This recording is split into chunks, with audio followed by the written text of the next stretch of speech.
Pemirsa, pulau, pantai, serta sungai adalah karya alami ciptaan Tuhan. Namun di beberapa negara yang maju teknologinya, bukanlah hal yang mustahil menciptakan pantai dan sungai buatan. Bahkan pulau-pulau buatan yang menghabiskan dana triliunan rupiah. Beberapa di antaranya pun sengaja dibuat semirip mungkin dengan karya sang ilahi untuk dijadikan lokasi wisata guna menarik perhatian wisatawan lokal, terutama asing. Berikut perbandingannya dalam versus keajaiban alam karya manusia versi On The Spot.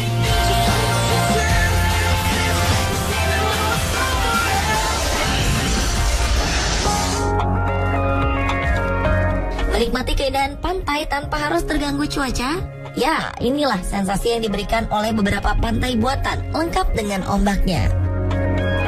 Adalah Sea Gaya Ocean Dome di Kyushu, Jepang. Pantai ini memiliki luas 30.000 meter persegi di sebuah kubah yang atapnya dapat dibuka dan ditutup. Di dalam Ocean Dome yang merupakan bagian dari Sea Gaya Resort ini, terdapat pasir buatan, gunung berapi buatan, pohon-pohon palem khas pantai, dan atapnya yang dibuat seperti langit biru. Gunung api buatan tersebut dapat menyemburkan lahar buatan setiap jamnya. Hebatnya, ombak laut buatan yang ada di Ocean Dome ini juga bisa untuk berselancar.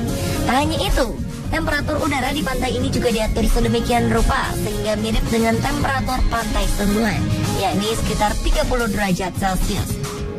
Jadi, bila sedang musim dingin dan ingin menikmati hangatnya pantai, pengunjung bisa mengunjungi pantai buatan ini. Pantai buatan yang dapat menampung sekitar 10.000 pengunjung ini dibuka pada tahun 1993.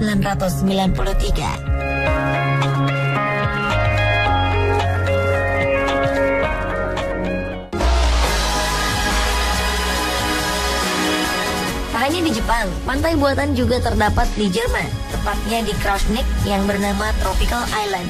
Pantai buatan ini memang dibuat mirip seperti suasana di daerah tropis. Pantai buatan ini luasnya 2 kali lebih besar dari Ocean Dome, yakni sekitar 70.000 meter persegi di dalam sebuah kubah yang dahulunya menjadi landasan pacu pada Perang Dunia Kedua. Selain itu, karena bertema tropis, pantai buatan ini berbeda dari yang ada di Ocean Dome Jepang. Tropical Island dilengkapi dengan 50.000 tumbuhan tropis, pasir putih, dan sederet pohon kelapa. Tak hanya itu, di dalam kubah setinggi 107 meter ini, pengunjung juga bisa menikmati fasilitas penginapan dan beragam atraksi yang menyenangkan. Pantai ini memiliki suhu sekitar 26 derajat Celcius dengan kelembapan 64%. Jadi sangat memungkinkan bila sedang turun salju, para wisatawan dapat menikmati hangatnya pantai ala daerah tropis tersebut. Tropical Island resmi dibuka pada 19 Desember 2004 dan dikunjungi oleh rata-rata 6.000 pengunjung setiap harinya.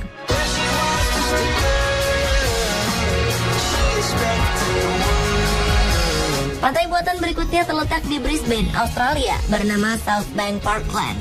Luasnya jauh lebih kecil dari Ocean Dome dan Tropical Island, yakni hanya seluas 2.000 meter persegi. Jelas berbeda, karena kalau kedua pantai sebelumnya dibangun di dalam kubah besar, Southbank Parklands ini terletak di sisi selatan Sungai Brisbane, tapi dilengkapi juga dengan 3.000 meter kubik pasir pantai. Airnya pun mengandung klorin dan diganti setiap 6 jam sekali, jadi selalu bersih. Salah satu objek wisata favorit warga Australia ini juga dilengkapi wahana bermain, antara lain jungkat jungkit dan perosotan, serta terdapat kincir raksasa setinggi 60 meter yang dapat dinaiki oleh maksimal 4 orang setiap kapsulnya. Pantai buatan ini cocok untuk keluarga yang membawa anak-anaknya berlibur.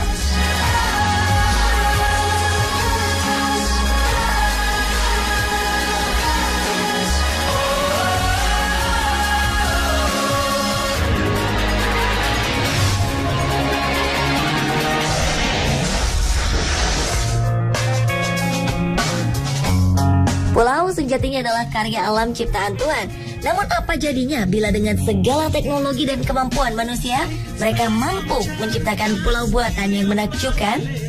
Inilah yang terjadi di pulau buatan di Doha, Qatar, yang diberi nama The Pearl dan Durat Al Bahrain yang ada di Al Bahrain.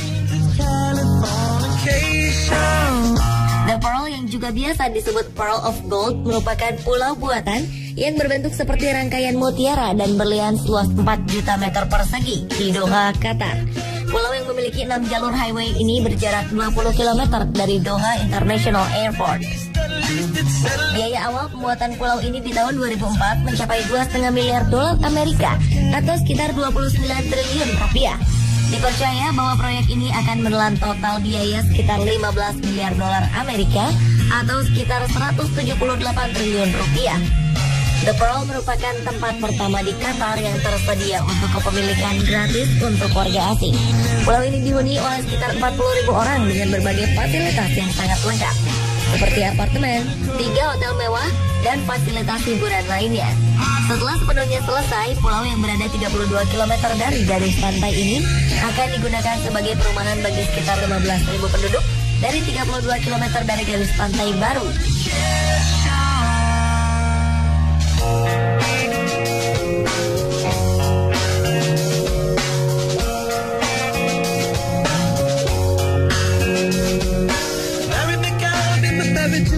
Seakan menyaingi kemewahan dari The Pearl di Qatar, di Bahrain juga ada pulau buatan terbesar yang terdiri dari serangkaian 15 pulau buatan yang bernama Durat Al Bahrain.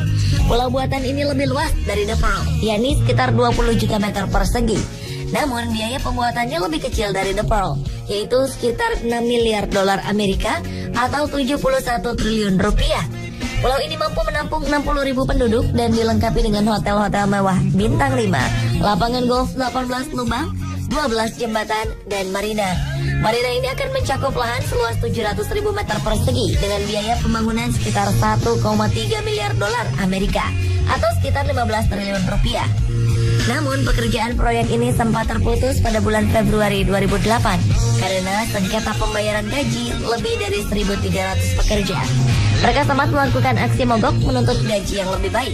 Tapi kemudian pemogokan dibatalkan dan pekerjaan proyek pun dilanjutkan.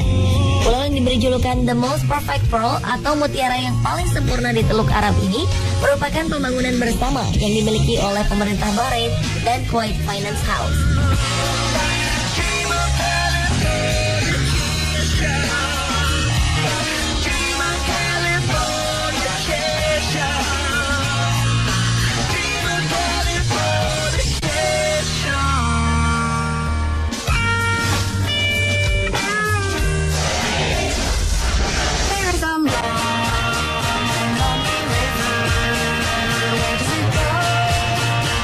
Beberapa sungai buatan hasil karya manusia ternyata ada yang dibuat untuk tempat wisata. Ada juga yang dibuat untuk menyelamatkan sungai yang kumuh dan penuh sampah di mana-mana. Seperti sungai buatan yang berada di Singapura ini, dibangun untuk tempat wisata bertema kebun binatang. Inilah River Safari.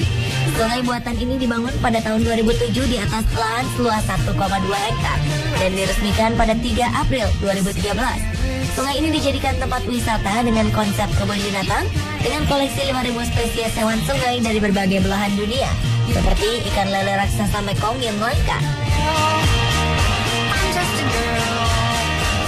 berang-berang sungai raksasa, dan raksasa sungai lainnya. Sejak mulai dibangun, sungai buatan sekaligus taman marga satwa ini menghabiskan biaya sebesar 180 juta dolar Amerika atau sekitar 1,4 triliun rupiah. Sungai ini juga dilengkapi akuarium air tawar dan berbagai wahana permainan bertemakan sungai.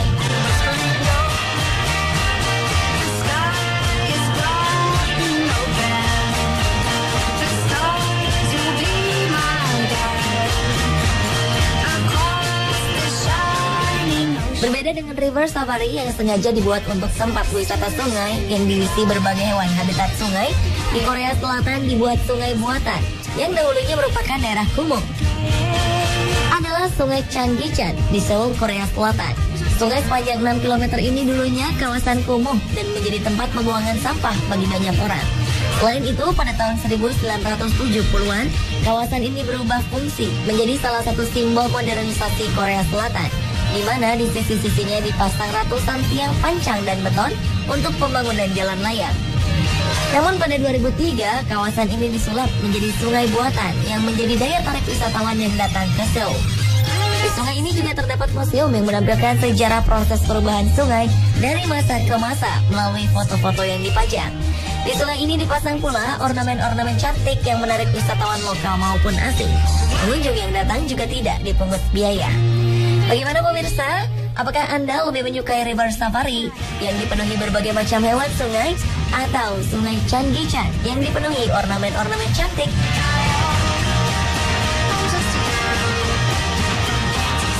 Pemirsa, itulah tadi versus keajaiban alam karya manusia versi On The Spot. Bagaimanapun juga, seindah dan secanggihnya pulau, pantai, atau sungai buatan manusia tersebut, tak ada yang bisa menandingi karya alam ciptaan Tuhan.